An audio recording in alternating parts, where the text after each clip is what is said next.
La ciudad desolada. Parte 12. Soy Valenciaga Wren. Oír aquellas palabras fue como descorchar una botella de champán previamente agitada. Primero fue la sensación inicial de liberación, grito sofocado, vertiginosas risas, y después un estallido de alegría. Emma y yo empezamos a brincar y a abrazarnos. Horace cayó de rodillas al suelo y levantó los brazos entonando un mudo aleluya. Olive estaba tan excitada que se izó en el aire incluso con zapatos y dijo, tartamudeando, creíamos, que nunca, jamás, volveríamos a ver una Imbrine. Era Miss Wren, por fin.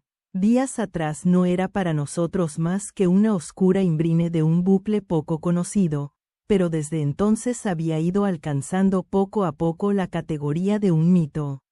Era, por lo que sabíamos, la única Imbrine que quedaba en libertad y que conservaba su naturaleza corpórea, un símbolo vivo de esperanza, algo que todos anhelábamos encontrar. La reconocí de la fotografía de cuando estuvimos con Addison, solo que ahora su cabello plateado no mostraba ni rastro de negro. Tenía la frente recorrida por profundas arrugas, que flanqueaban también su boca como un permanente paréntesis, y andaba encorvada, no solo como una anciana, sino también como si soportara el peso de una carga gigantesca, el peso de nuestras desesperadas esperanzas. La Imbrine se quitó la capucha y dijo, «Yo también me alegro mucho de conoceros, queridos, pero debéis entrar enseguida. Aquí fuera no es seguro». Dio media vuelta y echó a andar renqueante por el pasadizo. La seguimos en fila india por el túnel de hielo como una hilera de patitos detrás de su madre, arrastrando los pies y extendiendo los brazos en precario equilibrio para no resbalar. Las Imbrines ejercían un poder enorme sobre los niños peculiares. Su simple presencia, aunque acabáramos de conocerla como en este caso, tenía como efecto inmediato tranquilizarnos. El suelo se elevaba en pendiente, y el pasadizo nos llevó a pasar por delante de unos silenciosos hornos con barba de escarcha y nos condujo a una sala amplia obstruida con hielo, desde el suelo hasta el techo y de pared a pared, con la excepción del túnel en el que nos encontrábamos, excavado justo en el centro.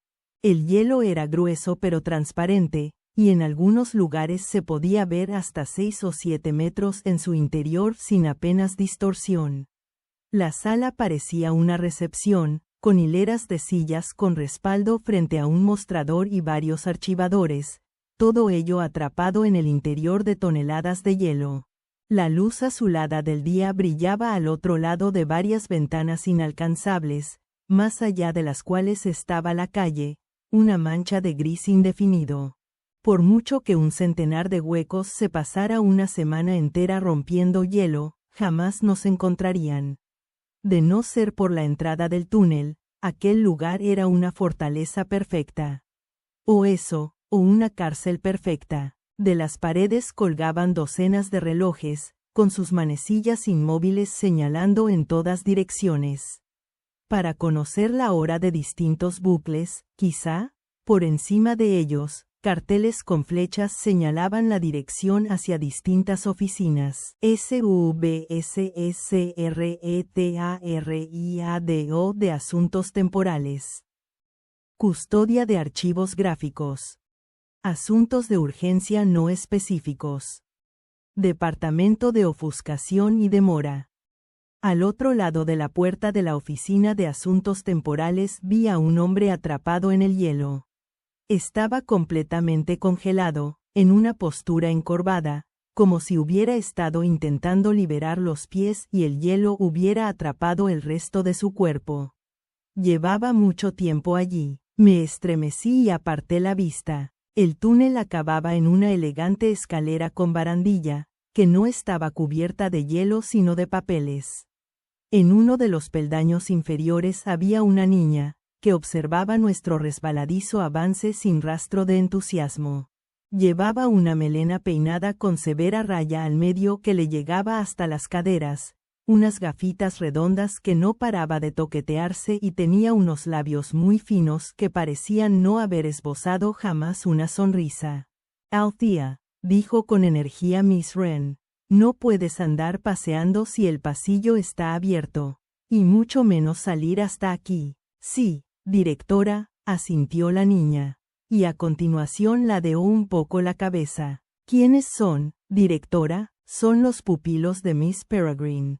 Los que te conté. ¿Traen comida, o medicamentos, o cualquier cosa que pueda resultar útil? La niña hablaba con una lentitud mortificante, su voz tan carente de tonalidad como su expresión.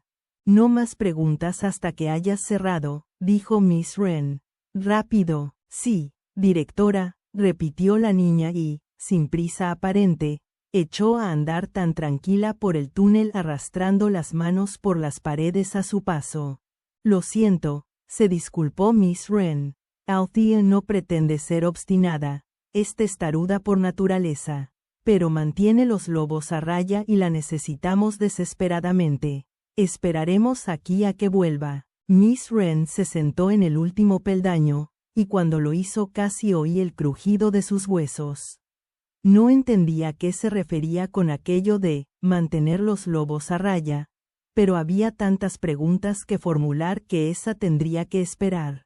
Miss Wren, ¿cómo sabía quiénes somos?, preguntó Emma. No se lo habíamos dicho. El trabajo de una imbrine es saberlo todo, respondió. Poseo observadores en todos los árboles desde aquí hasta el mar de Irlanda. Y además, sois famosos. Hubo solo una imbrine cuyos pupilos fueron capaces de escapar airosos y enteros del alcance de los corruptos, Miss Peregrine. Pero no tengo ni idea de cómo habéis llegado hasta aquí sin ser capturados, ni de cómo habéis logrado encontrarme dentro del mundo de la peculiaridad. En el carnaval vimos a un chico que nos indicó que viniéramos aquí, le explicó Enoch. Levantó la mano hasta la barbilla, más o menos de esta altura, tocado con un sombrero ridículo. Uno de nuestros vigías, dijo Miss Wren, asintiendo.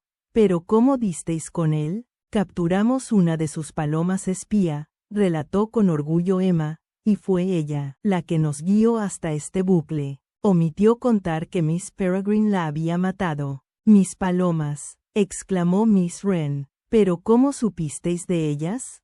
¿Y lograsteis capturar una? Millard dio entonces un paso al frente. Había cogido prestado el sobretodo de la sala de disfraces de Horace para no congelarse, y a pesar de que Miss Wren no se mostró sorprendida al ver un abrigo flotando, se quedó pasmada cuando el chico invisible que había debajo dijo: deduje dónde estaban las palomas gracias a los cuentos de lo peculiar, pero la primera vez que oímos hablar de ellas fue en la caza de fieras de lo alto de la montaña. Nos las mencionó un perro pretencioso. Pero si nadie sabe dónde está mi caza de fieras. Miss Wren estaba tan asombrada que apenas podía hablar, y puesto que cada respuesta que le dábamos suscitaba más preguntas, le contamos la historia completa, empezando por nuestra huida de la isla a bordo de minúsculos botes. Estuvimos a punto de ahogarnos, dijo Olive, y nos dispararon, y nos bombardearon, y casi nos devoran los huecos, afirmó Bronwyn. Y casi nos atropella el metro, manifestó Enoch. Y nos aplasta un tocador, relató Horace, mirando con mala cara a la chica con poderes de telequinesia. Hemos hecho un largo viaje por un país peligroso, concluyó Emma, para encontrar a alguien que pueda ayudar a Miss Peregrine. Confiábamos en que esa persona pudiera ser usted, Miss Wren. Contábamos con ello, en realidad, añadió Millard. Miss Wren necesitó unos instantes para recuperar la voz, y cuando lo consiguió, le salió cascajosa por la emoción. Sois unos niños valientes y maravillosos. Sois un milagro, absolutamente todos, y cualquier imbrine sería muy afortunada de poder teneros como pupilos. Se secó una lágrima con la manga del abrigo. Lo sentí muchísimo cuando me enteré de lo que le había pasado a Miss Peregrine. No la conocía muy bien, puesto que soy una persona introvertida, pero una cosa sí os prometo. conseguiremos que regrese. Ella y todas nuestras hermanas. ¿Que regrese? Fue entonces cuando caí en la cuenta de que Miss Peregrine seguía escondida en el saco que transportaba Horace. Miss Wren no la había visto todavía. Pero si la tenemos aquí, dijo entonces Horace. Dejó el saco en el suelo y lo abrió. Al momento apareció Miss Peregrine, tambaleándose, mareada después de pasar tanto rato a oscuras. Por la ancianidad, exclamó Miss Wren, pero, si había oído decir que la habían capturado los Whites. La capturaron, confirmó Emma, y nosotros la recuperamos. Miss Wren estaba tan emocionada que empezó a saltar sin la ayuda de su bastón y tuve que agarrarla por el codo para evitar que cayera al suelo. Alma, ¿eres de verdad tú?, preguntó Miss Wren sin aliento, y cuando hubo recuperado el equilibrio, corrió a coger a Miss Peregrine. Hola, Alma, ¿estás ahí? Es ella, le aseguró Emma. Es Miss Peregrine. Miss Wren cogió al pájaro y lo miró del derecho y del revés mientras Miss Peregrine se retorcía incómoda. Hum, murmuró Miss Wren para sus adentros, entrecerrando los ojos y frunciendo los labios. Me parece que vuestra directora no está muy bien. Resultó herida, la informó Olive. Está herida por dentro. Ya no puede recuperar su forma humana, explicó Emma. Miss Wren asintió, apesadumbrada, como si ya se hubiera dado cuenta de eso. ¿Cuánto tiempo lleva así? 3 días, dijo Emma. Desde que la recuperamos de manos de los Whites. Su perro nos contó que si Miss Peregrine no cambiaba pronto, no podría volver a hacerlo nunca más, intervino entonces. Sí, confirmó Miss Wren. Addison tenía razón al respecto. Dijo asimismo que el tipo de ayuda que necesitaba solo puede proporcionarse la otra Imbrine, añadió Emma. Y en eso también tenía razón. Ha cambiado, declaró Bronwyn.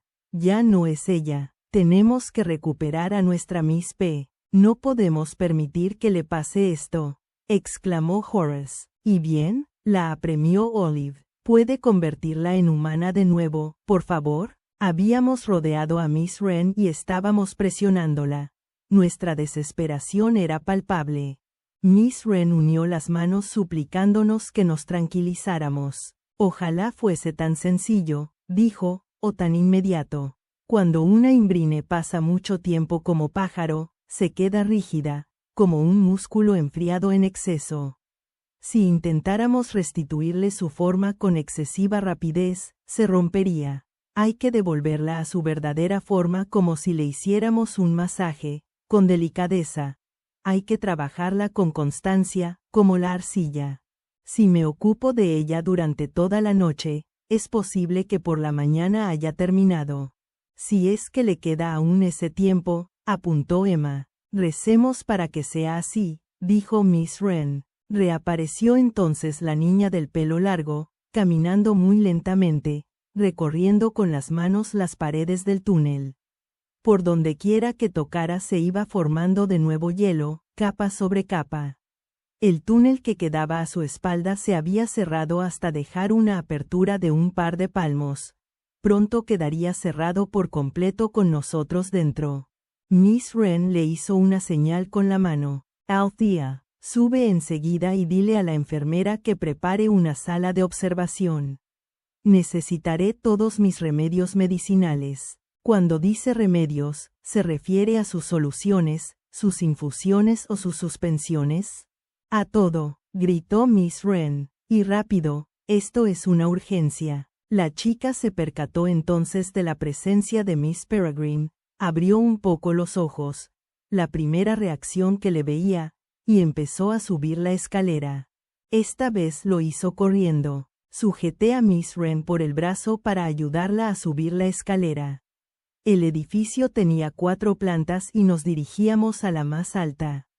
Aparte de la escalera, aquel piso era la única zona del edificio que seguía siendo accesible. Las demás plantas estaban cerradas por congelación, muros de hielo obstruyendo el acceso a habitaciones y pasillos. Estábamos ascendiendo, literalmente, a través de un hueco abierto en el centro de un gigantesco cubito de hielo. Al pasar, eché un vistazo a las congeladas estancias. Gruesas lenguas de hielo habían separado las puertas de sus bisagras y al otro lado de las astilladas jambas se veían las evidencias del asalto. Muebles volcados, cajones abiertos, una nevada de papeles en el suelo. Una ametralladora reposando contra un escritorio, su propietario congelado en plena huida. Un peculiar desplomado en un rincón bajo un reguero de agujeros de bala. Como las víctimas de Pompeya, paralizadas por el hielo en vez de por la ceniza. Se hacía difícil creer que una sola niña fuera responsable de todo aquello. Dejando aparte las Imbrines, Althea tenía que ser una de las peculiares más poderosas que había conocido. Levanté la cabeza a tiempo de verla desaparecer por el descansillo que teníamos delante, su interminable mata de pelo siguiéndola como un borroso reflejo. Arranqué un carámbano de la pared. ¿De verdad que lo ha hecho ella?, pregunté, observando la pieza. Así es, respondió Miss Wren, resoplando a mi espalda. Es, o era, mejor dicho, aprendiza de la ministra de Ofuscación y Demora, y estaba aquí trabajando el día que los corruptos asaltaron el edificio. En aquel momento, lo único que sabía de sus poderes era que sus manos irradiaban un frío sobrenatural. Según lo explicaba Althea, su don resultaba útil los días más bochornosos de verano, pero nunca se lo había planteado como arma de defensa hasta que dos huecos empezaron a devorar a la ministra ante sus propios ojos. Víctima de un miedo letal, recurrió a una táctica de su poder que desconocía por completo. Congeló la estancia y a los huecos y luego el edificio entero, todo ello en el transcurso de escasos minutos. «Minutos», exclamó Emma, «es increíble. Me gustaría haber estado aquí para presenciarlo», dijo Miss Wren. «Aunque de haber estado, probablemente me habrían secuestrado junto con las demás Imbrines presentes en aquel momento. Miss Nightjar, Miss Finch y Miss Crow». ¿Y el hielo no sirvió para detener a los Whites?, pregunté. «Logró detener a muchos», respondió Miss Wren. «Varios de ellos siguen aquí con nosotros, imagino, congelados en algún rincón del edificio. Pero a pesar de sus pérdidas, los Whites acabaron consiguiendo lo que habían venido a buscar. Antes de que se congelara la totalidad del edificio, lograron sacar a las Imbrines por el tejado». Miss Wren movió la cabeza de un lado a otro para expresar su pesar. «Juro por mi vida que escoltaré personalmente hasta el infierno a todos los que han hecho daño a mis hermanas». «Entonces, el poder de Althea no ha servido para nada», dijo Enoch. «Althea no pudo salvar a las Imbrines», afirmó Miss Wren, «pero consiguió crear este lugar, y yo lo considero bendición suficiente. Sin esto no tendríamos dónde refugiarnos. He estado utilizándolo estos últimos días como base de operaciones, trayendo hasta aquí a los supervivientes que he encontrado en los bucles asaltados. Es nuestra fortaleza, el único lugar seguro para los peculiares que existe en todo Londres». «¿Y qué resultado están dando sus iniciativas, señora?», preguntó Millard. «El perro nos explicó que había venido aquí con el propósito de salvar a sus hermanas». «¿Ha tenido suerte?». «No», replicó en voz baja. «Mis esfuerzos han sido inútiles. Tal vez Jacob pueda ayudarla, Miss Wren», dijo Olive. «Es muy especial». Miss Wren me miró de reojo. «¿Sí? ¿Y cuál es tu talento, jovencito?». «Puedo ver a los huecos», dije algo incómodo, «e intuir su presencia. Y matarlos, a veces», añadió Bronwyn. «De no haber dado con usted, Miss Wren, el plan era que Jacob nos ayudara a eludir a los huecos que vigilan los bucles de castigo para poder rescatar a alguna de las Imbrines encerradas allí. De hecho, Jacob tal vez podría ayudarla a». «Sois muy amables», la interrumpió Miss Wren, «pero mis hermanas no están ni en bucles de castigo ni retenidas en las cercanías de Londres, estoy segura». «No», cuestioné. «No, y nunca lo han estado». Todo eso de los bucles de castigo fue un rumor propagado con el fin de atrapar a las imbrines que los corruptos no lograron capturar mediante sus redadas. Es decir, a mí. Y casi les funciona. Caí como una tonta en su trampa. Al fin y al cabo, los bucles de castigo son cárceles. Tengo suerte de haber escapado con solo unos cuantos rasguños. ¿Y a dónde han llevado entonces a las imbrines que han secuestrado?, preguntó Emma. No os lo diría ni aun sabiéndolo, porque no es asunto de vuestra incumbencia, respondió Miss Wren. Los niños peculiares no tienen el deber de preocuparse por el bienestar de las imbrines, sino que nuestro deber es preocuparnos por el vuestro. Pero eso no es justo, Miss Wren, empezó a decir Millard. Pero la imbrine lo interrumpió con un seco. No quiero oír hablar más del tema. Y eso fue todo. Aquel brusco rechazo me dejó sorprendido, sobre todo teniendo en cuenta que de no habernos preocupado por el bienestar de Miss Peregrine, y arriesgado nuestra vida para llegar hasta allí, nuestra directora se habría visto condenada a pasar el resto de sus días atrapada en el cuerpo de un ave. Por lo tanto, me parecía que nuestro deber era preocuparnos por ellas, puesto que era evidente que las imbrines no habían hecho un buen trabajo en cuanto a preocuparse por evitar el asalto a sus bucles. No me gustaba nada que me hiciesen callar de aquella manera, y a juzgar por la frente fruncida de Emma, tampoco a ella. Haberlo manifestado, sin embargo, habría resultado extremadamente grosero, de modo que acabamos de subir la escalera sumidos en un incómodo silencio. Llegamos arriba. En aquella planta solo había algunas puertas congeladas. Miss Wren cogió a Miss Peregrine y dijo: «Vamos, Alma, veamos qué podemos hacer por ti». Althea apareció en el umbral de una puerta. Tenía el rostro sonrosado y respiraba de modo trabajoso. «La habitación está preparada, directora. Todo lo que me ha pedido». «Bien, bien», asintió Miss Wren. «Si podemos ayudarla en alguna cosa», dijo Bronwyn, «lo que sea». «Lo único que necesito es tiempo y tranquilidad», respondió Miss Wren. «Salvaré a vuestra imbrine, jovencitos. Por mi vida que lo haré». Y dio media vuelta y entró en la habitación con Miss Peregrine y Althea. Sin saber qué hacer, la seguimos y nos apiñamos junto a la puerta, que se había quedado una rendija abierta. Nos turnamos para observar qué pasaba dentro. En una acogedora habitación, tenuemente iluminada con lámparas de aceite, Miss Wren había tomado asiento en una mecedora y tenía a Miss Peregrine en la falda. Althea estaba junto a una mesa de laboratorio mezclando el contenido líquido de diversos tubos de ensayo. De vez en cuando, cogía uno de los tubos y lo agitaba, se acercaba a Miss Peregrine y lo colocaba bajo su pico, como cuando se le dan a oler sales a alguien que acaba de desmayarse. Miss Wren, entretanto, seguía balanceándose en la mecedora, acariciándole las plumas a Miss Peregrine y cantándole una melodiosa y alegre canción de cuna. EFTK Bangan Soorken, EFTK Bangan Soorken, Malaya.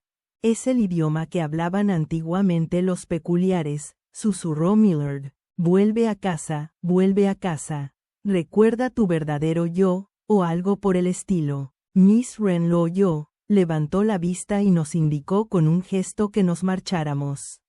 Althea cruzó la habitación y cerró la puerta. De acuerdo, pues, dijo Enoch. Está claro que no se nos quiere aquí. Después de 3 días con nuestra directora dependiendo absolutamente de nosotros para todo, nos habíamos convertido de repente en extraños. A pesar de que estábamos agradecidos a Miss Wren, nos hacía sentir un poco como niños a los que había mandado a la cama. Miss Wren sabe lo que se hace, dijo una voz con acento ruso a nuestras espaldas. Mejor dejarlo en sus manos. Nos dimos la vuelta y descubrimos al contorsionista delgaducho del carnaval, detrás de nosotros con los brazos cruzados. «Usted», exclamó Emma. «Volvemos a encontrarnos», dijo el contorsionista. Su voz sonaba profunda como una fosa oceánica. Me llamo Sergei Andropov y soy capitán del Ejército de Resistencia Peculiar. Venid, os enseñaré esto. Sabía que era peculiar, exclamó Olive. No, no lo sabías, la rebatió Enoch. Solo lo pensé yo. Supe que erais peculiares en cuanto os vi, declaró el contorsionista. ¿Cómo es que no os han capturado? Porque somos astutos, respondió Hugh. Quiere decir que somos afortunados, maticé yo. Pero lo que sucede en realidad es que estamos hambrientos, apuntó Enoch. ¿Hay algo de comida por aquí? Podría comerme hasta una rafa. En cuanto oí hablar de comida, mi estómago rugió como un animal salvaje. No habíamos comido desde el viaje en tren a Londres, y eso parecía haber ocurrido millones de años atrás. Por supuesto, dijo el contorsionista. Por aquí, lo seguimos por el pasillo. Cuéntenos cosas sobre ese ejército peculiar, le pidió Emma. Aplastaremos a los Whites y recuperaremos lo que es nuestro. Los castigaremos por haber secuestrado a nuestras imbrines. Abrió una de las puertas del pasillo, que daba acceso a una oficina en pésimo estado llena de gente durmiendo en el suelo y debajo de las mesas. Reconocí a alguno de ellos del carnaval. El chico de aspecto vulgar, la encantadora de serpientes de pelo rizado. ¿Son todos peculiares?, pregunté. El contorsionista asintió. Rescatados de otros bucles, respondió, abriendo otra puerta. ¿Y usted?, inquirió Millard. ¿De dónde procede? El contorsionista nos hizo pasar a un vestíbulo donde poder conversar sin molestar a la gente que estaba durmiendo, un espacio dominado por dos grandes puertas de madera ornamentadas con docenas de escudos con pájaros. Vengo de una tierra de desiertos helados, más allá de la gélida estepa, dijo. Hace cientos de años, cuando nacieron los huecos, atacaron mi tierra en primer lugar. Todo quedó destruido, todos los habitantes del pueblo fueron asesinados. Ancianas, bebés, todos. Hizo un movimiento con la mano como si cortara alguna cosa. Me escondí en una mantequera y estuve respirando a través de una pajita mientras mi propio hermano era asesinado en aquella misma casa. Después vine a Londres con la intención de escapar de los huecos. Pero también han llegado hasta aquí. Esto es terrible, dijo Bronwyn. Lo siento mucho por usted. Un día nos vengaremos, afirmó. Su rostro pareció oscurecerse. Sí, ya lo ha dicho, observó Enoch. ¿Cuánta gente integra su ejército? Pues, 6 personas hasta el momento, dijo, indicando la habitación que acabábamos de dejar atrás. ¿6? Repitió Emma. ¿Se refiere a ellos? No sabía si echarme a reír o llorar. Con vosotros, ya somos 17. Estamos creciendo a buen ritmo. Tranquilo, tranquilo, repliqué. No hemos venido aquí para incorporarnos a ningún ejército. Me lanzó una mirada capaz de congelar el infierno, se volvió y abrió unas puertas dobles.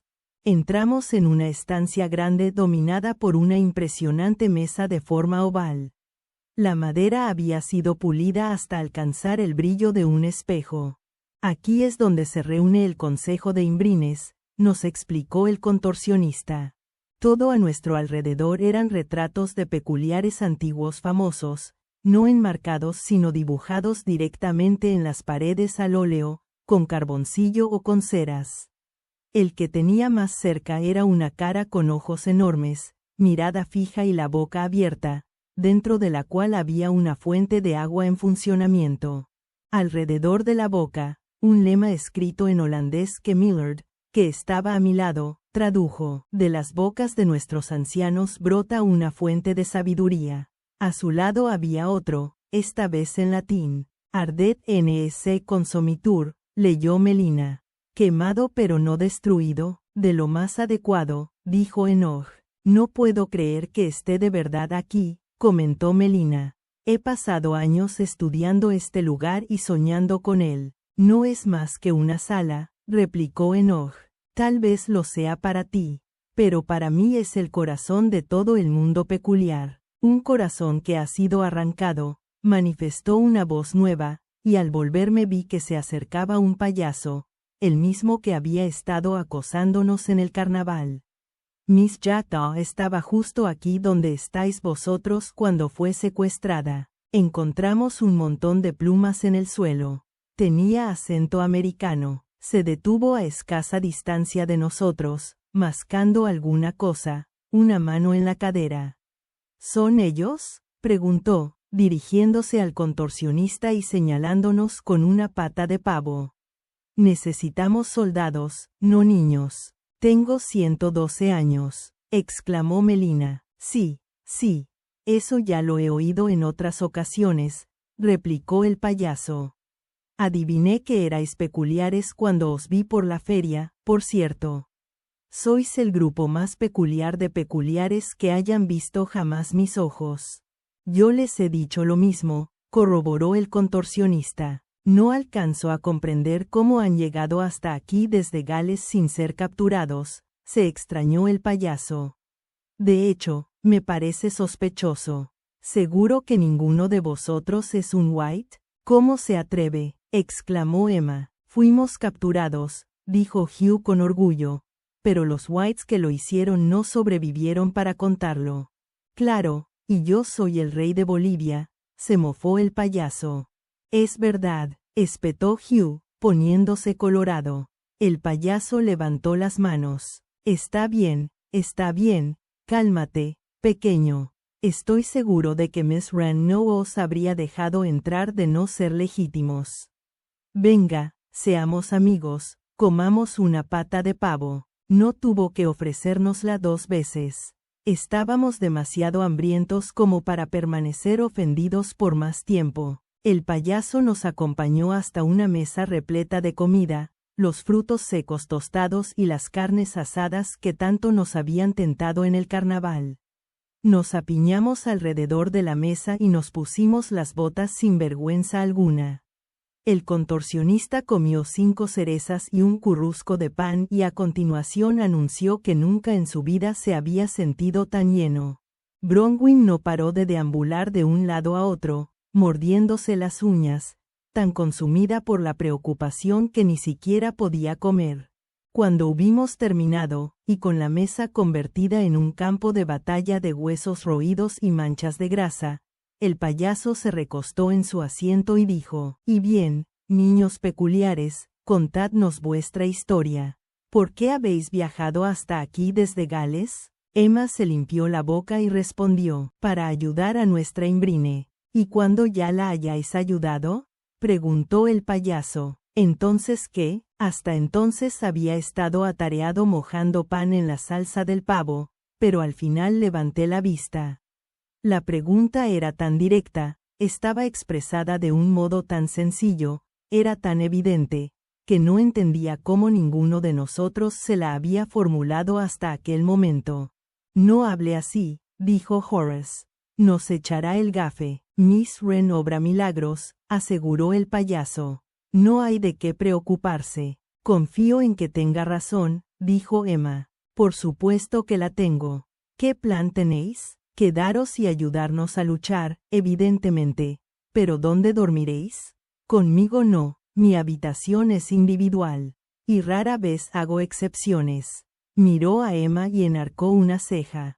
«Fíjate que he dicho, rara vez». De repente, todo el mundo estaba mirando las pinturas de las paredes o poniéndose bien el cuello de la camisa, excepto Emma, cuya cara empezaba a adoptar un tono verdoso. Tal vez fuéramos pesimistas por naturaleza y por ello nuestras probabilidades de éxito nos habían parecido tan minúsculas que ni siquiera nos habíamos tomado la molestia de preguntarnos qué haríamos en el caso de conseguir solventar la situación de Miss Peregrine. O tal vez las crisis de los últimos días habían sido tan constantes y apremiantes que no habíamos tenido ni tiempo para cuestionárnoslo. Fuera como fuese, la pregunta del payaso nos había pillado desprevenidos. ¿Y si lo lográbamos? ¿Qué haríamos si Miss Peregrine hacía su aparición en aquel momento habiendo recuperado su auténtica personalidad? Fue Millard el que finalmente aportó una respuesta. «Supongo que emprenderíamos viaje de vuelta hacia el oeste», que volveríamos por donde hemos venido. Miss Peregrine podría crearnos un nuevo bucle. Un bucle donde nunca pudieran encontrarnos. ¿Y eso es todo?, preguntó el payaso. ¿Os esconderíais? ¿Y qué pasa con las demás imbrines, con las que no han tenido tanta suerte? ¿Qué pasa con la mía? Nuestro trabajo no consiste en salvar el mundo, replicó Horace. No estamos intentando salvar el mundo entero, solo la peculiaridad, pues tampoco es nuestro trabajo. Horace replicó con voz débil y a la defensiva, avergonzado por verse en aquel aprieto y haber tenido que dar una respuesta como aquella. El payaso se inclinó hacia adelante y nos miró con fijeza. ¿Y entonces quién tiene que hacer ese trabajo? Otras personas, respondió Enoch. Gente mejor equipada, preparada para este tipo de cosas. Lo primero que hicieron los corruptos hace 3 semanas fue atacar al Ejército Nacional de los Peculiares. En menos de un día, los dispersaron a los 4 vientos. Sin ellos, y sin nuestras imbrines, ¿quién defiende ahora a la peculiaridad? Gente como vosotros y como yo, esa es la respuesta. El payaso dejó caer su pata de pavo. Los cobardes me asquean. Acabo de perder incluso el apetito. Están cansados, han hecho un largo viaje, intervino el contorsionista. Dales un respiro. El payaso meneó el dedo índice como un maestro marimandón. Aquí nadie va de gorra. Me da igual que estéis aquí 1 hora o 1 mes. Mientras permanezcáis en este lugar, tenéis que estar dispuestos a luchar. Sí, sois un grupillo de canijos, pero sois peculiares, razón por la cual sé que poseéis talentos ocultos.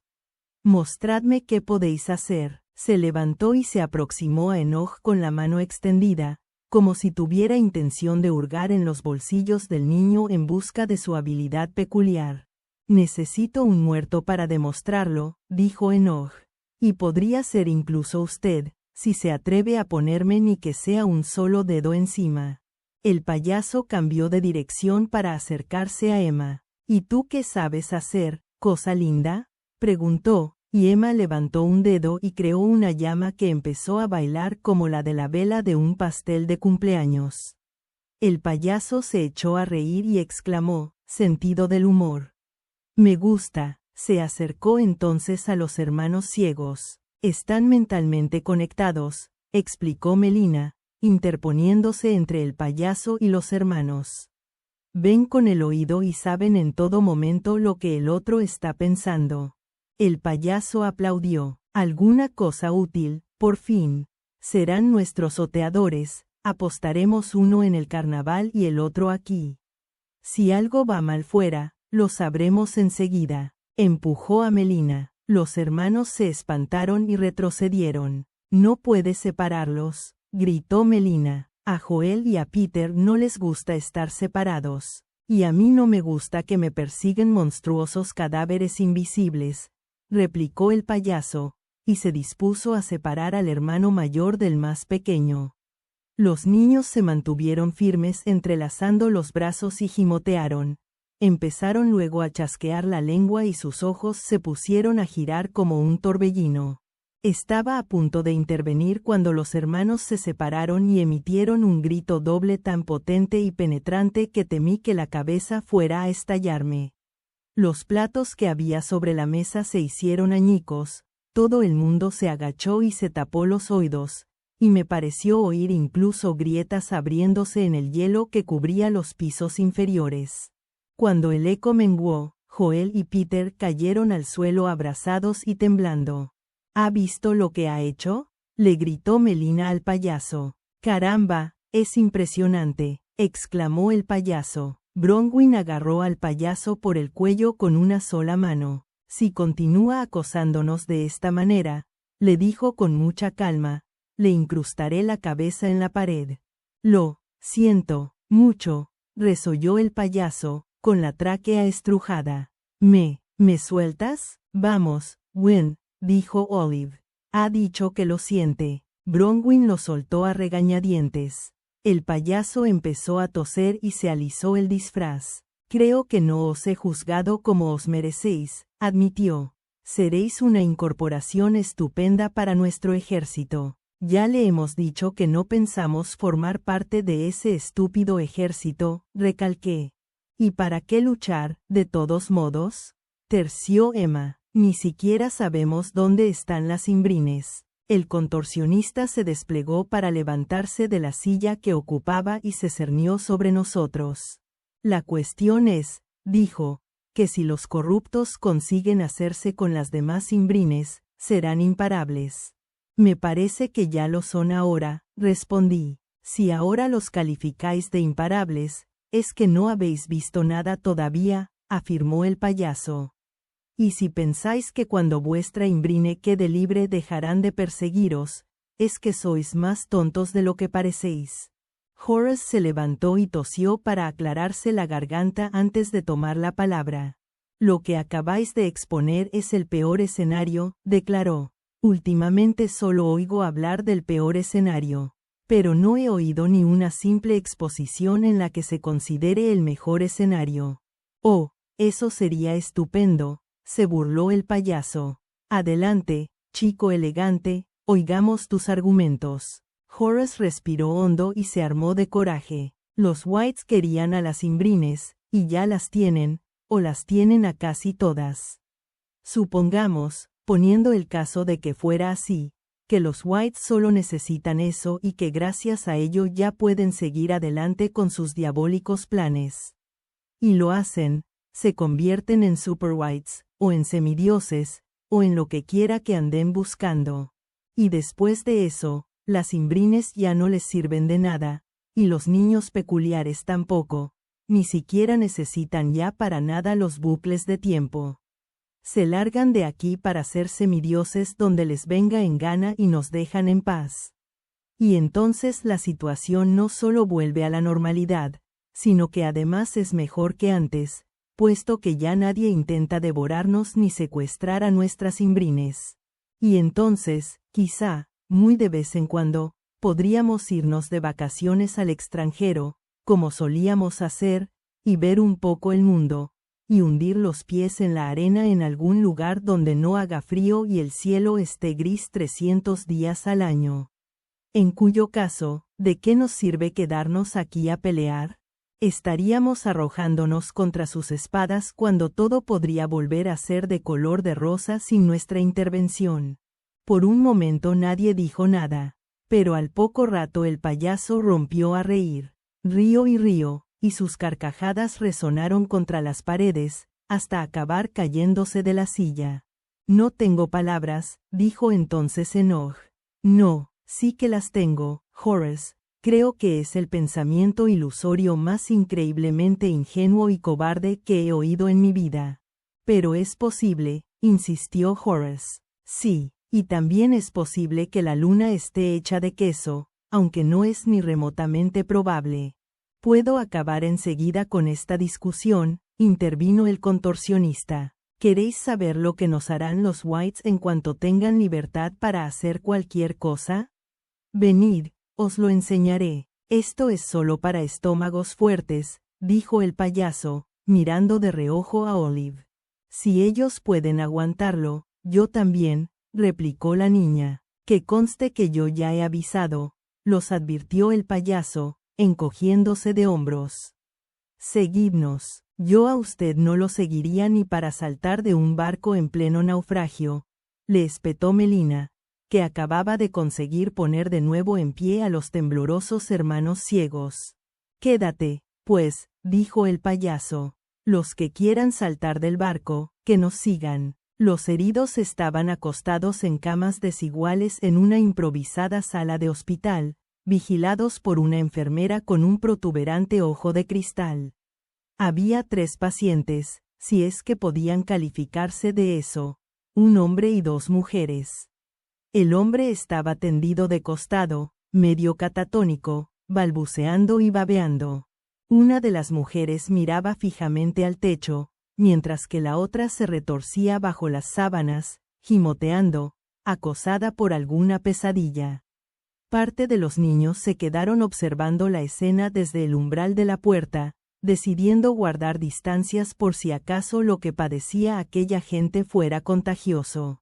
¿Qué tal están hoy?, preguntó el contorsionista a la enfermera. Peor, respondió ella, yendo de cama en cama. Ahora los tengo todo el rato sedados. De lo contrario, no harían más que chillar. No tenían heridas evidentes. No había vendajes ensangrentados, ni brazos o piernas enyesados, ni recipientes llenos a rebosar de líquido rojizo. La estancia parecía más bien una sala de psiquiatría desbordada que un hospital. ¿Qué les pasa?, pregunté. ¿Resultaron heridos durante el asalto? No. Miss Wren los trajo aquí, respondió la enfermera. Los encontró abandonados en un hospital que los Whites habían convertido en una especie de laboratorio médico. Estas pobres criaturas fueron utilizadas como conejillos de indias en sus inexplicables experimentos. Lo que veis son los resultados. Encontramos los historiales, dijo el payaso. Fueron secuestrados hace años por los Whites, dados por muertos desde hace mucho tiempo. La enfermera cogió la tablilla que colgaba de la pared más próxima al hombre que no paraba de farfullar. Este hombre, Venteret, se supone que domina un centenar de idiomas, pero ahora solo pronuncia una palabra, que repite además una y otra vez. Me acerqué y le leí los labios. Llama, llama, llama, murmuraba. Llama, llama, llama. Pura jerigonza. Le habían borrado la mente. Esa de ahí, dijo la enfermera, señalando la tablilla correspondiente a la chica que gimoteaba todo el rato. Según su historial es capaz de volar, pero no la he visto levantarse ni un centímetro de esa cama. Y en cuanto a la otra, tendría que ser invisible, pero se la ve perfectamente. ¿Fueron torturados?, preguntó Emma. Por supuesto, fueron torturados mentalmente, respondió el payaso. Torturados hasta olvidar que eran peculiares. Aunque me torturaran todo el día, apuntó Millard, jamás olvidaría cómo ser invisible.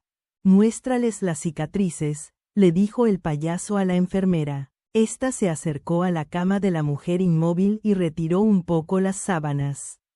Tenía el vientre repleto de finas cicatrices rojas, también las había en el cuello y debajo de la barbilla, de la longitud aproximada de un cigarrillo. No calificaría eso de prueba de tortura, dijo Millard. ¿Y qué dirías entonces que es?, replicó enfadada la enfermera. Ignorando la pregunta, Millard continuó. ¿Hay más cicatrices o eso es todo? Ni mucho menos, respondió la enfermera, y retiró por completo las sábanas para dejar al descubierto las piernas de la mujer. Señaló las cicatrices en la parte posterior de la rodilla, en la zona interior del muslo y la planta del pie. Millard se inclinó para examinar el pie. Es un lugar extraño, ¿no os parece? ¿A dónde quieres ir a parar, Mill?, preguntó Emma. Calla, dijo Enoch.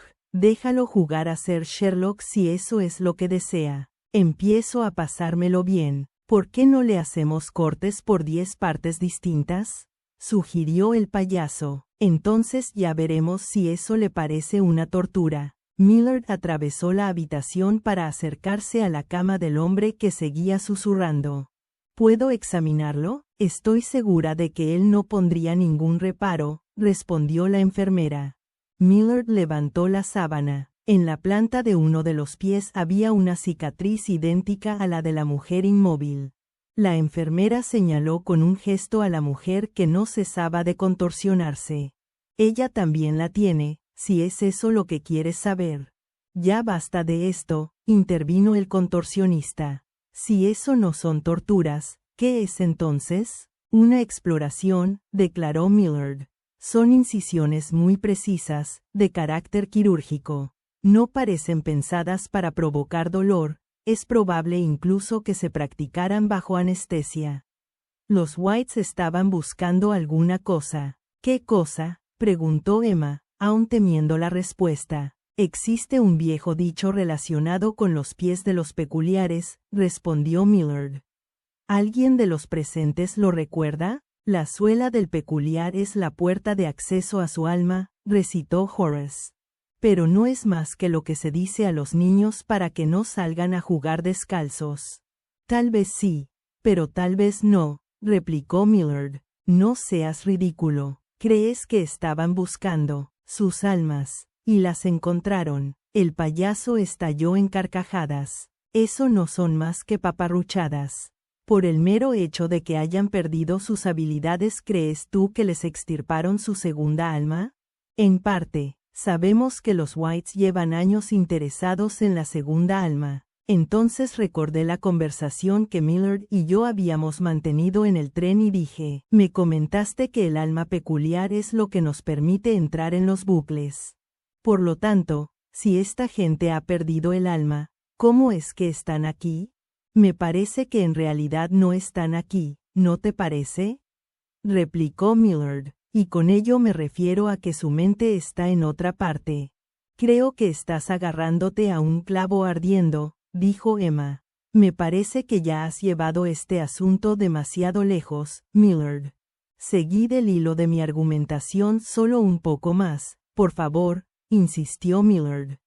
Había empezado a deambular de un lado a otro, excitado. ¿Verdad que nunca habéis oído hablar de la ocasión en que un normal entró en un bucle? No, puesto que todo el mundo sabe que eso es imposible, respondió Enoch. Es casi imposible, lo corrigió Millard. No es fácil ni es agradable, pero se ha conseguido. En una sola ocasión. Fue como consecuencia de un experimento llevado a cabo por el hermano de Miss Peregrine, creo, años antes de que se volviera loco y fundara esa facción disidente que acabó dando lugar a los Whites. ¿Y por qué no he oído hablar nunca de eso?, preguntó Enoch. Porque fue extremadamente controvertido y los resultados se ocultaron de inmediato, para que nadie intentara replicarlos. En cualquier caso, resulta que es posible conseguir que un normal entre en un bucle. Lo que pasa es que es una entrada muy forzada y solo alguien con el poder de una imbrine puede hacerlo. Como los normales carecen de una segunda alma, son incapaces de gestionar las paradojas inherentes de un bucle de tiempo y su cerebro se hace papilla. En el instante en que entran, se convierten en vegetales catatónicos y babeantes, en algo muy similar a esa pobre gente que tenemos ante nosotros. Se produjo un instante de silencio mientras asimilábamos las palabras de Millard. Entonces, Emma se llevó las manos a la boca y dijo, «Oh, demonios, tiene razón». «Bien, entonces», admitió el payaso. «En ese caso, la situación es aún peor de lo que imaginábamos». Fue como si la habitación se hubiese quedado sin oxígeno. «Me parece que no he seguido muy bien tu argumentación», dijo Horace. «Ha dicho que los monstruos les han robado el alma», gritó Olive y, llorando, echó a correr hacia Bronwyn para esconder la cara entre los pliegues de su abrigo. «Estos peculiares no han perdido sus habilidades», continuó Millard. «Se las han robado, se las han extraído junto con el alma, con la que han alimentado luego a los espíritus huecos. Eso ha permitido a los huecos evolucionar lo suficiente como para poder entrar en los bucles, un avance que ha hecho posible su reciente ataque contra el mundo de la peculiaridad, y ha reportado a los Whites el beneficio de poder secuestrar más peculiares para extraerles el alma, gracias a lo cual evolucionarán más huecos y así sucesivamente, en un círculo vicioso. En este caso, no quieren solo a las imbrines», dedujo Emma, «sino también a nosotros, y nuestras almas». Hugh estaba a los pies de la cama del hombre que susurraba. Su última abeja zumbaba enojada a su alrededor. ¿Es esto lo que han hecho con todos los niños peculiares que han sido secuestrados a lo largo de los años? Me imaginaba que simplemente se convertían en alimento para los espíritus huecos. Pero esto es muchísimo más malvado. ¿Y quién dice que no pretenden también extraerles el alma a las imbrines?, sugirió Enoch. Nos entró un extraño escalofrío colectivo. El payaso se volvió hacia Horace y dijo, «¿Qué me dices ahora de tu mejor escenario, colega?» «No se burle», replicó Horace, «que muerdo». «Ahora todo el mundo fuera», ordenó la enfermera. «Con alma o sin ella, Esta gente está enferma. No es lugar para discutir. Salimos apesadumbrados al pasillo. De acuerdo, ya hemos visto el espectáculo del horror, les dijo Emma al payaso y al contorsionista, y estamos debidamente horrorizados. Ahora, díganos qué quieren de nosotros. Es muy simple, replicó el contorsionista. Queremos que os quedéis y luchéis a nuestro lado. Creíamos que con esto os demostraríamos hasta qué punto os interesa hacerlo, añadió el payaso. Le dio unas palmaditas en la espalda a Millard.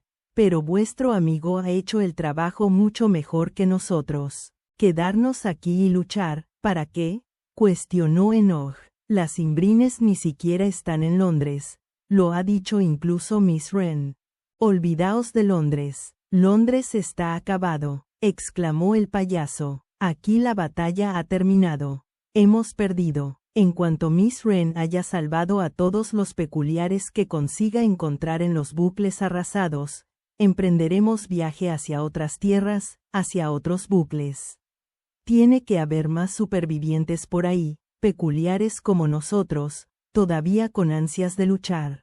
Crearemos un ejército, declaró el contorsionista. Un ejército de verdad, y por lo que se refiere a averiguar dónde están las Imbrines, continuó el payaso, no hay ningún problema. Capturaremos un White y lo torturaremos para sonsacarle la información. Lo obligaremos a que nos lo indique en el mapa de los días. ¿Tienen un mapa de los días?, preguntó Millard. Tenemos dos. Como sabéis, los archivos peculiares están abajo. Buena noticia, dijo Millard con voz cargada de emoción. Aunque eso de capturar un White, creo que es más fácil decirlo que hacerlo, observó Emma. Y mienten, por supuesto. Mentir es lo que mejor se les da. En este caso, capturaremos dos y compararemos sus mentiras, decidió el payaso. Vienen a menudo a husmear por aquí, de modo que la próxima vez que encontremos uno, ¡bam!, lo capturamos. No es necesario esperar, apuntó Enoch. ¿No comentó Miss Wren que en el edificio hay Whites? Claro, replicó el payaso, pero están congelados, muertos y bien muertos. Eso no significa que no podamos interrogarlos, dijo Enoch, esbozando una amplia sonrisa. El payaso se volvió hacia el contorsionista. Estos tipos raros empiezan a gustarme. ¿Entonces estáis con nosotros?, quiso saber el contorsionista. ¿Os quedáis a luchar? Yo no he dicho eso, replicó Emma. Concédanos un minuto para acabar de hablar de todo esto. ¿Y qué es lo que hay que hablar?, preguntó el payaso. Por supuesto, tomaos todo el tiempo que necesitéis, accedió el contorsionista, y tiró del payaso para marcharse con él por el pasillo. Vamos, prepararé café. De acuerdo, asintió el payaso a regañadientes. Formamos una piña, como solíamos hacer tan a menudo desde que se iniciaron nuestros problemas, solo que esta vez, en lugar de gritarnos los unos a los otros, hablamos en respetuosos turnos. La gravedad de la situación nos había puesto en un estado mental muy solemne. Creo que deberíamos luchar, empezó Hugh. Ahora que sabemos lo que nos están haciendo los Whites, no podría vivir tranquilo con mi conciencia si regresara a nuestro antiguo mundo y fingiera que nada de esto está sucediendo. Luchar me parece lo más honorable. La supervivencia también es honorable, replicó Millard. Nuestra especie sobrevivió al siglo XX escondiéndose, no luchando. De modo que tal vez lo único que necesitemos sea una forma mejor de escondernos.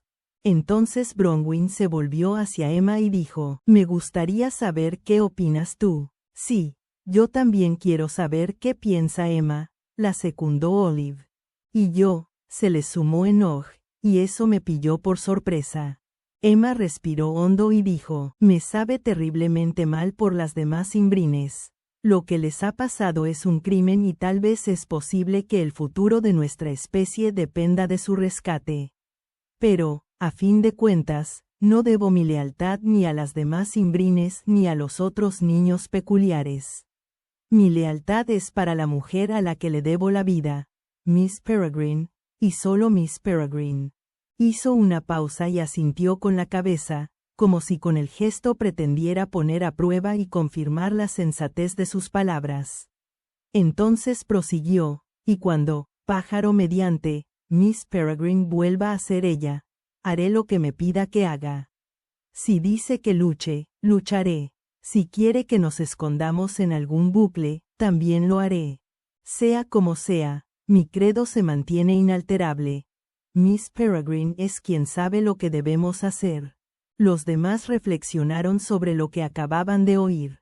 Finalmente, Millard dijo, muy bien expuesto, Emma. Miss Peregrine es quien sabe lo que debemos hacer. Gritó Olive. Miss Peregrine es quien sabe lo que debemos hacer. Repitió como un eco Hugh. A mí me da igual lo que diga Miss Peregrine, anunció Horace.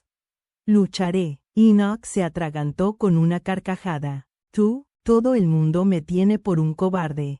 Es mi oportunidad para demostrar que están equivocados. No eches a perder tu vida por unos pocos chistes que se hayan hecho a tu costa, le aconsejó Hugh. ¿A quién le importa lo que piensen los demás? No es solo eso, continuó Horace.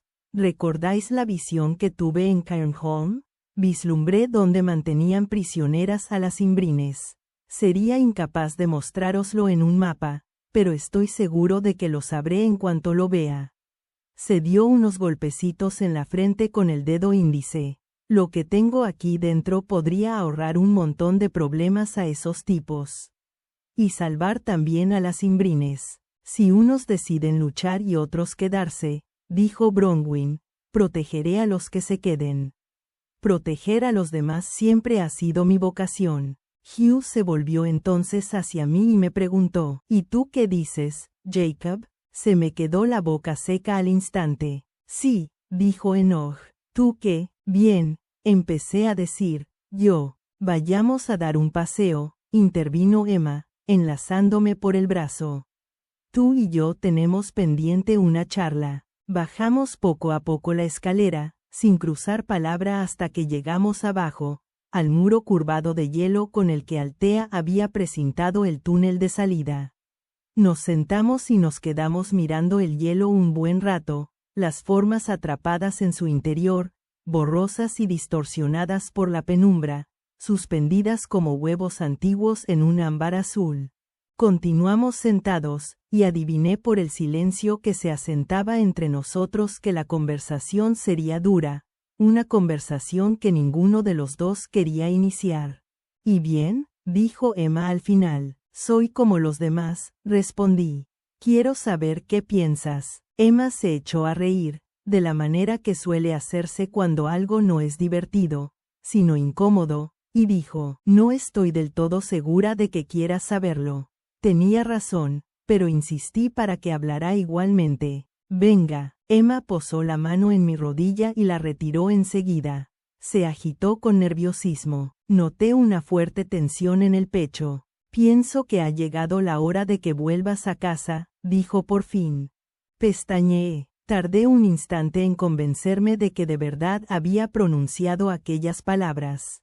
No te entiendo, murmuré. Tú mismo dijiste que habías sido enviado aquí por algún motivo, continuó ella con rapidez y sin levantar la vista de su regazo, y ese motivo era ayudar a Miss Peregrine. Por lo que se ve, es muy probable que se salve. Si tenías alguna deuda con ella, está saldada. Nos has ayudado mucho más de lo que te imaginas. Y ahora ha llegado la hora de que vuelvas a casa. Sus palabras salieron precipitadas, como si fueran algo doloroso que llevaba dentro desde hacía mucho tiempo y le resultara un alivio librarse por fin de ellas. Mi casa está aquí, dije. No, no es así, insistió ella, mirándome ya a los ojos. La peculiaridad se está muriendo, Jacob. Es un sueño perdido, e incluso en caso de que, por algún tipo de milagro, pudiéramos llegar a enfrentarnos a los corruptos y vencerlos, no seríamos más que una sombra de lo que en su día fuimos, un revoltijo confuso. Tú tienes un hogar que no está en ruinas, y unos padres que siguen con vida y que te quieren, en cierta medida. Ya te lo dije, No quiero ninguna de esas cosas. Elegí esto, me hiciste una promesa y tienes que ser fiel a ella. Y ahora esto se ha acabado y ha llegado el momento de que vuelvas a casa. Deja ya de decir eso. Grité. ¿Por qué me echas? Porque tienes un hogar de verdad y una familia de verdad. Y si piensas que cualquiera de nosotros habría elegido este mundo por encima de esas cosas, que no habría renunciado hace ya mucho tiempo a los bucles, la longevidad y los poderes peculiares a cambio de solo saborear mínimamente todo lo que tú tienes, es que en realidad vives en un mundo de fantasía. Me pone enferma pensar que podrías tirar todo eso por la borda. ¿Por qué motivo? Por ti, idiota. Te quiero. No podía creer que lo hubiera dicho. Y tampoco se lo creía Emma, puesto que se había quedado boquiabierta. Es la verdad, afirmé. ¿Por qué piensas que me quedé en vez de volver a casa? No fue por mi abuelo, ni por un estúpido sentido del deber, en realidad no fue por nada de eso, ni tampoco porque odiara a mis padres o no valorara mi casa y todas las cosas materiales que teníamos. Me quedé aquí por ti. Emma estuvo un rato sin decir nada, asintiendo, apartando la vista y pasándose la mano por el cabello, mientras revelaba con el gesto un mechón cubierto con polvo de hormigón blanco que no había visto y que de repente la hacía parecer mayor. La culpa es mía, dijo por fin. Nunca debería haberte besado. Tal vez te hice creer algo que no es verdad. Eso me dolió y me aparté por instinto, como si con ello pudiera protegerme. No me digas eso si no lo sientes, le pedí. Es posible que no tenga mucha experiencia en salir con chicas, pero no me trates como un perdedor patético que se ve impotente delante de una chica bonita. No fuiste tú quien me obligó a quedarme. Me quedé porque quise yo, y porque lo que siento por ti es tan real como cualquier sentimiento que haya podido tener en mi vida. Dejé mis palabras flotando en el aire entre nosotros durante un momento, palpando su verdad. Tú también lo sientes, continué. Lo sé, perdona, susurró Emma. Perdona, he sido cruel y no debería haber dicho eso. Sus ojos se llenaron de lágrimas y se los secó con la mano. Había intentado ser de piedra, pero la fachada se desmoronaba. Tienes razón, admitió, te quiero mucho. Por eso me resulta imposible ver cómo tiras por la borda tu vida a cambio de nada. No es a cambio de nada. Maldita sea, Jacob. Sí, claro que sí. Estaba tan enardecida que sin querer prendió una llama en la mano que, por suerte, había retirado de mi rodilla. Cerró entonces la mano, apagó la llama y se incorporó. Señalando el hielo, dijo, ¿ves esa maceta con una planta allí dentro? La vi enseguida. Ahora está verde, el hielo la conserva. Pero por dentro está muerta. Y en el instante en que se funda el hielo, se volverá marrón y se descompondrá. Me miró a los ojos. Yo soy como esa planta. No, repliqué, tú eres perfecta. Tensó las facciones en una expresión de paciencia, como si estuviera explicándole algo a un niño duro de mollera. Volvió a sentarse, me cogió la mano y se la llevó al pecho. Esto, dijo, es una mentira. No soy yo. Si pudieras ver lo que en realidad soy, ya no me querrías. Todo eso no me importa. Soy una vieja, exclamó. Crees que somos iguales, pero no lo somos. Esa persona que dices amar es en realidad una fea y vieja bruja escondida en el cuerpo de una niña. Tú eres un joven, un chico, un bebé en comparación. Jamás llegarías a comprender qué se siente estando siempre tan cerca de la muerte.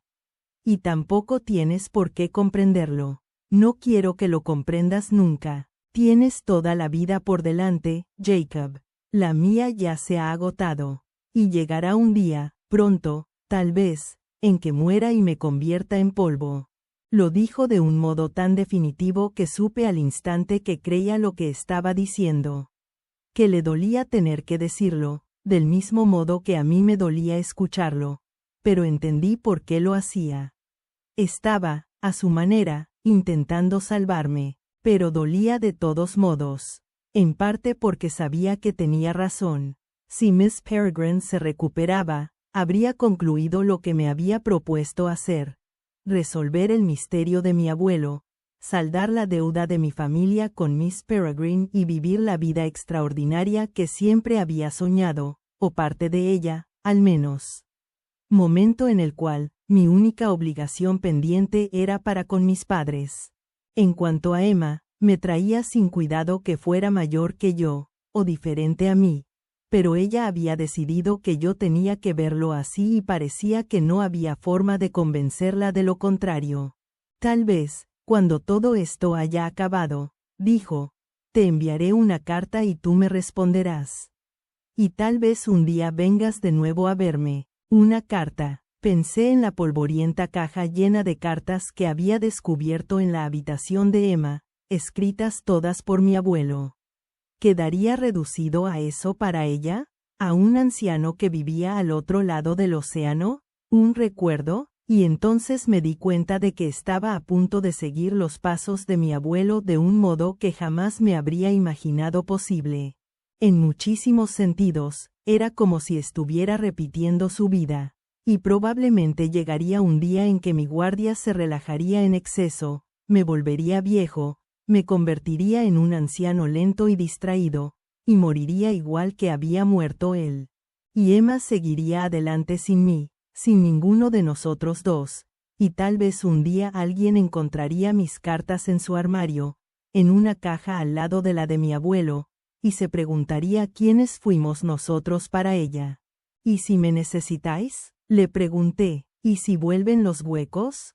A Emma le brillaban los ojos. Conseguiremos superarlo, afirmó. Mira, no puedo seguir hablando de esto. Sinceramente creo que mi corazón no lo soportaría. ¿Subimos para comunicar a los demás tu decisión? Apreté la mandíbula, enojado de pronto ante tanta presión. No he tomado aún ninguna decisión, dije. La has tomado tú, Jacob. Acabo de decirte. Sí, acabas de decirme, la interrumpí. Pero yo no he tomado todavía ninguna decisión. Emma se cruzó de brazos. En ese caso, puedo esperar. No, dije, y me levanté. Necesito estar un rato a solas. Y subí la escalera sin ella.